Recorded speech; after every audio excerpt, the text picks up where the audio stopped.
आज जब हम अपने चारों ओर फैले अन्याय, डर और समझौतों से भरी दुनिया को देखते हैं, तब कुछ नाम ऐसे हैं जो हमें झकझोर कर जगा देते हैं। वे नाम केवल इतिहास के पन्नों में दर्ज नहीं होते, बल्कि समय के हर दौर में लोगों की रगों में आग भर देते हैं। ऐसा ही एक नाम है भगत सिंह। वे केवल एक व्यक्ति नहीं थे, वे एक विचार थे, एक चेतना थे जो सोई हुई आत्माओं को जगाने के लिए पैदा हुई थी। उनका जीवन हमें ये सिखाता है कि सच्ची आज़ादी सिर्फ जंजीरों के टूटने से नहीं आती, बल्कि सोच की गुलामी से बाहर निकलने से आती है। यही कारण है कि भगत सिंह की कहानी आज भी उतनी ही जरूरी है जितनी उनके समय में थी। भगत सिंह का जन्म 28 सितंबर 1907 को पंजाब के बंगा गांव में हुआ था। उनका बचपन कोई साधारण बचपन नहीं था। जिस घर में वे पैदा हुए, वहां देशभक्ति हवा में घुली हुई थी।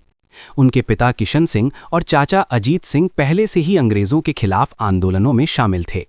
घर में जब भी बातचीत होती तो आज़ादी, बलिदान और अन्याय के खिलाफ संघर्ष की ही बातें होतीं। छोटे से भगत सिंह के मन में ये बातें धीरे धीरे बीज की तरह बोई जा रही थीं, जिन्हें समय ने एक विशाल वृक्ष बना दिया।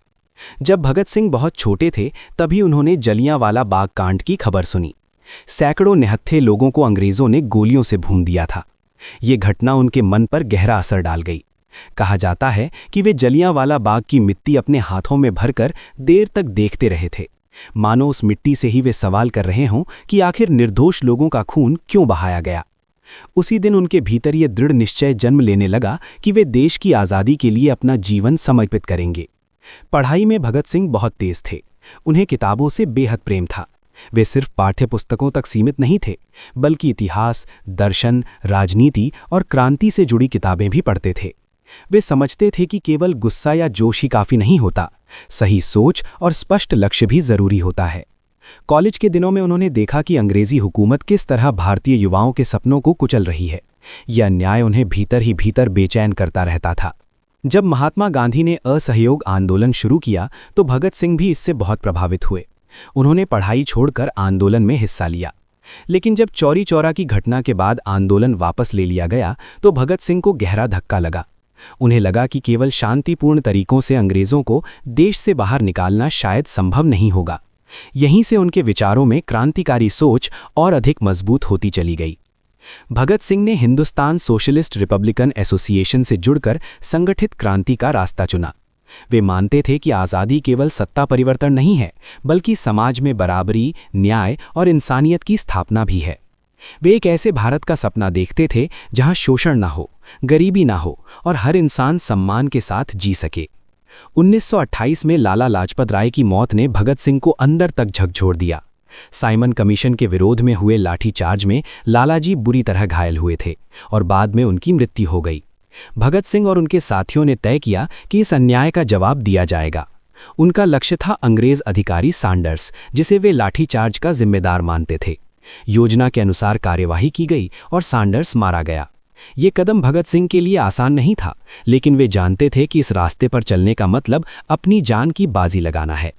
इसके बाद भगत सिंह ने केंद्रीय विधानसभा में बम फेंकने की योजना बनाई, लेकिन ये बम जान लेने के लिए नहीं था। उनका उद्देश्य था बहरों को सुनाना। बम फेंकने के बाद उन्होंने भागने की कोशिश नहीं की, बल्कि खुद गिरफ्तारी दी। वे चाहते थे कि अदालत को एक मंच बनाकर वे अपने विचार पूरे देश के सामने रख सकें। अदालत में उनका आत्मविश्वास, उनकी निर्भीकता और उनके शब्द अंग्रेज सरकार को असहज कर देते थे। जेल में रहते हुए भी भगत सिंह का हौसला कम नहीं हुआ। उन्होंने भूख हड़ताल की ताकि भारतीय कैदियों के साथ हो रहे अमानवीय व्यवहार के खिलाफ आवाज उठाई जा सके। कई दिनों तक बिना भोजन के रहने के बावजूद उनके चेहरे पर दृढ़ता साफ दिखाई देती थी। वे जानते थे कि उनका शरीर कमजोर हो सकता है, लेकिन उनका विचार कभी कमजोर नहीं पड़ेगा। भगत सिंह को फांसी की सजा सुनाई गई। उस समय वे मात्र 23 वर्ष के थे। जिस उम्र में आम युवा अपने भविष्य के सपने देखते हैं, उस उम्र में भगत सिंह ने देश के लिए अपना जीवन न्यौछावर करने का फैसला कर लिया था। फांसी से पहले भी उनके चेहरे पर कोई डर नहीं था। कहा जाता है कि वे आखिरी समय तक किताब पढ़ रहे थे और मुस्कुराते हुए फांसी के तख्ते की ओर बढ़े। उनके लिए मौत अंत नहीं थी, बल्कि एक नए विचार की शुरुआत थी। 23 मार्च 1931 को भगत सिंह, राजगुरु और सुखदेव को फांसी दे दी गई।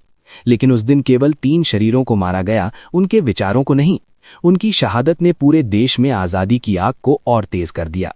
युवा वर्ग उनके नाम से प्रेरणा लेने लगा। भगत सिंह केवल एक क्रांतिकारी नहीं थे, वे एक सोच थे, एक सवाल थे और एक सपना थे। आज जब हम भगत सिंह का नाम लेते हैं तो हमें ये याद आता है कि सच्ची देशभक्ति केवल नारे लगाने में नहीं, बल्कि अन्याय के खिलाफ खड़े होने में है। उन्होंने सिखाया कि डर से ऊपर उठकर सच के लिए लड़ना ही असली बहादुरी है। उनका जीवन हमें ये संदेश देता है कि अगर इरादे मजबूत हों तो एक इंसान भी इतिहास बदल सकता है। भगत सिंह अमर हैं क्योंकि वे हर उस दिल में जिंदा हैं जो आज़ादी, इंसाफ और इंसानियत में विश्वास करता है। आज जब हम स्वतंत्र हवा में सांस लेते हैं तब हमें ये कभी नहीं भूलना चाहिए कि ये आज़ादी हमें यूं ही नहीं मिली। इसके पीछे भगत सिंह जैसे अनगिनत नौजवानों का सपना, संघर्ष और बलिदान छिपा हुआ है।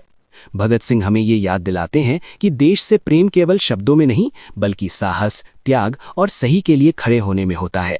उनका जीवन हमसे सवाल करता है कि क्या हम उस आज़ादी की कीमत समझते हैं जिसके लिए उन्होंने हंसते हंसते फांसी का फंदा स्वीकार कर लिया। अगर हम उनके विचारों को अपने जीवन में उतार लें, अन्याय के खिलाफ आवाज उठाएं और समाज को बेहतर बनाने का प्रयास करें, तो यही उनकी शहादत को सच्ची श्रद्धांजलि होगी।